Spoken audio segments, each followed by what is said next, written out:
ఈరోజు మనం బాధపడుతున్న మరొక అంశం ఏంటంటే, మన క్రైస్తవంలో అన్స్క్రిప్చరల్ స్పిరిటిజం రాజ్యం వెళ్తోంది. వాక్య విరుద్ధమైనటువంటి ఒక ఆత్మవాదం మనల్ని పట్టి పీడిస్తోంది. ఇన్ ద నేమ్ ఆఫ్ ఆత్మ, స్పిరిట్, మనం చాలా చేసేస్తున్నాం. డాన్సులు వేసేవాళ్ళు ఉన్నారు దేవుడు ఆత్మ పేరిట. మీరు ఒకసారి ఆ డాన్స్ని వీడియో తీయండి, మీరు యూట్యూబ్లోకి వెళ్ళండి, సినిమా డాన్సులను చూడండి, ఏం తేడా ఉండదు. సండే స్కూల్ టీచర్లు మీకు గట్టిగా చెప్తున్నాను, పిల్లల చేత మీరు సంఘాల్లో దరిద్రమైన డాన్సులు వేయించడం మానండి.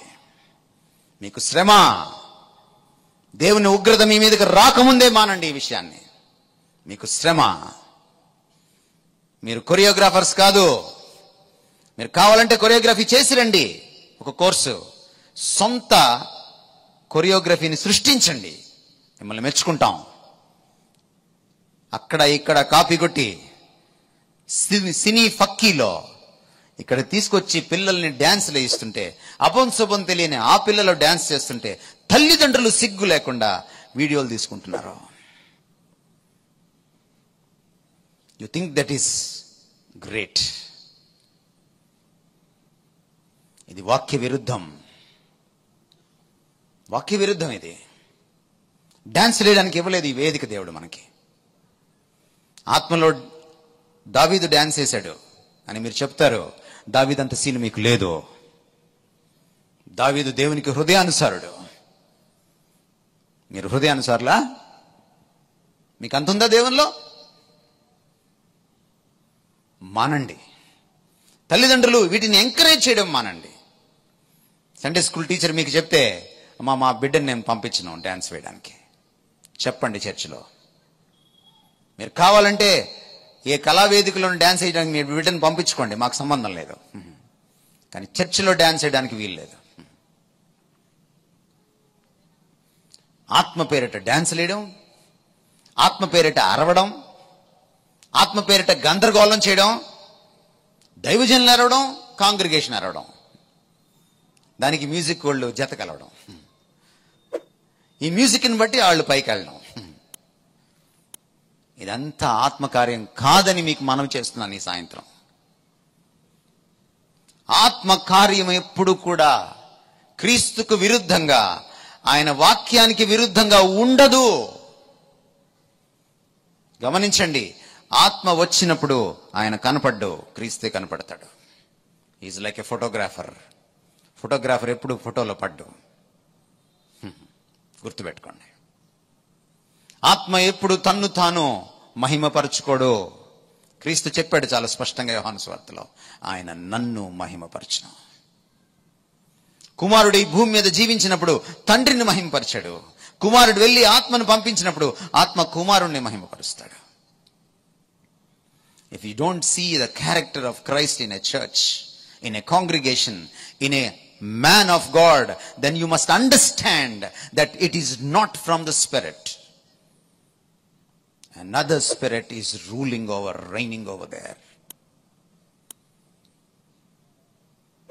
మీరు ఎప్పుడైనా సరే ఒక సంఘంలో, ఒక సహవాసంలో, సంఘస్థుల మధ్యలో, దైవజనుల్లో కూడా మీకు క్రీస్తు కనపడకపోతే, ఆయన లక్షణాలు కనపడకపోతే, అక్కడ ఆత్మ లేడని దయచేసి గ్రహించండి. అది పరాయి ఆత్మే తప్ప ప్రభు ఆత్మ కాదు. మీకు తెలుసా, పాశ్చాత్య దేశాల నుంచి తెచ్చుకున్నాం మనం. ఇది అమెరికా నుంచి డౌన్లోడ్ చేసుకున్నాం మనం ఈ స్పిరిటిజంని. ఈ రోజున ఒకప్పుడు మామూలుగా ఉన్నటువంటి సంఘాల్లో కూడా అనవసరమైనటువంటి ఈ జాజులు పెట్టేయడం, గందరగోళం చేసేయడం. అప్పుడు దాకా 4 పాటలు పాడతారు ఆంధ్రక్రైస్తవ కీర్తన నుంచి, ఇప్పుడు వర్షిప్ అంటారు మళ్ళీ. అంటే ఆంధ్రక్రైస్తవ కీర్తనలో పాడేది వర్షిప్ కాదా? ఇందాక చూశారు మీరు ఒక పాటని. అలాంటి పాట ఈ మధ్య ఎవడైనా రాసాడు, ఏ మొనగాడైనా రాసాడని చూపించండి నాకు. యేసుక్రీస్తుని అంత అద్భుతంగా పొగిడినటువంటి ఒక పాట, యేసుక్రీస్తు యొక్క క్రీస్తు తత్వాన్ని, క్రైస్టాలజీని అంత అద్భుతంగా ఆవిష్కరించిన పాట ఈ మధ్యకాలంలో ఎవరైనా ఏ మహానుభావుడు ఆయన రాసడం చూపించండి నాకు. అది వర్షిప్ అనుకుంటున్నారు మీరు. ఈ అన్స్క్రిప్చరల్ స్పిరిటిజం నుంచి, ఈ వాక్య విరుద్ధమైన ఆత్మవాదం నుంచి మనం బయటకు రావాలి. మీకేదో అయిపోతే ఆత్మ వచ్చినట్టు కాదు. నో, ఆత్మ మీలో ఉంటే మీరు మీ ఆధీనంలో ఉంటారు. ప్రవక్తల ఆత్మలు వారి ఆధీనంలో ఉంటాయి. ఆత్మ ఫలంలో ఉన్నది ఒకటి ఏమిటంటే సెల్ఫ్ కంట్రోల్. మీ కంట్రోల్లో మీరు లేరనుకోండి, మీకు ఆత్మ రాలేదు, ఇంకేదో ఆత్మ పట్టింది. దాని అర్థం అది.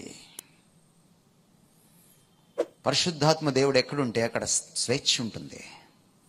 దయ్యం ఎక్కడుంటే అక్కడ బానిసత్వం ఉంటుంది.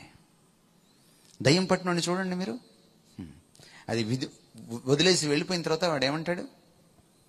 నాకేమైంది అంటాడు, నేను ఎక్కడున్నాను అంటాడు. మీకు తెలియకుండా మీరు ఒక విపరీతమైనటువంటి భావోద్వేగంలోకి వెళ్ళారంటే డెఫినెట్గా అది ఆత్మ కాదు. గమనించండి. ఎందుకంటే వాక్యం చెప్తుంది స్పష్టంగా 2 కొరింథీ పత్రికలో 3వ అధ్యాయంలో, ప్రభువే ఆత్మ. గమనించండి, క్రీస్తుకి వేరైనదే ఆత్మ కాదు, ప్రభువే ఆత్మ. క్రీస్తే ఆత్మ. క్రీస్తును ఒకసారి పొంది ఆత్మను ఇంకోసారి పొందాం మనం. మీరు మారు మనసు పొందినప్పుడు క్రీస్తు మీ హృదయంలోకి వస్తే ఆత్మ మీ హృదయంలోకి వచ్చినట్టే. ప్రభువే ఆత్మ. Underline this point, your honour. ఆత్మ ఎక్కడ ఉండునో అక్కడ స్వాతంత్ర్యం ఉండునో. This is the scripture. ఇది లేఖనం.